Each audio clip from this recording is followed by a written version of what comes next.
I think one criticism in terms of the closure of college television was that it was a unilateral decision, which means that when the decision got made, there was no attempt to try to talk to the other parts of the university that might have been affected by it. So there was no conversation with our department, there was no conversation with faculty senate, there was no conversation with students, et cetera, et cetera. I first heard of the closure of CTV from a text message from another faculty member.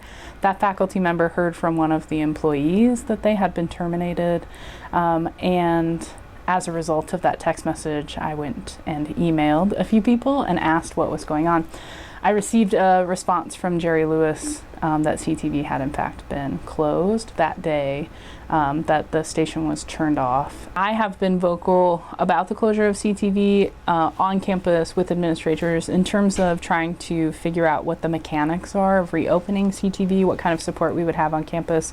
There are other folks who have been more public in the community about resisting the closure of CTV. So Marianne Kane in our English department has written several really beautiful pieces for the newspaper in the op-ed section, where she's talked very succinctly and powerfully about the importance of CTV on our campus. Monumental architecture, along with specialized monumental features, not just a pyramid, but perhaps palaces and other kinds of palatial structures, valley-wide integration when we're talking about state-level societies. I think the primary message about the closure of CTV is a question about the value of the relationship between the university and the community. If we wanted PBS to cover something on our campus, we'd have to generate an agreement with them. There would have to be an exchange of money. CTV doesn't work that way. CTV works so that there is a dialogue or a conversation between the community and the campus. I think that campus should care about reinstating CTV because it sends a powerful message to the community.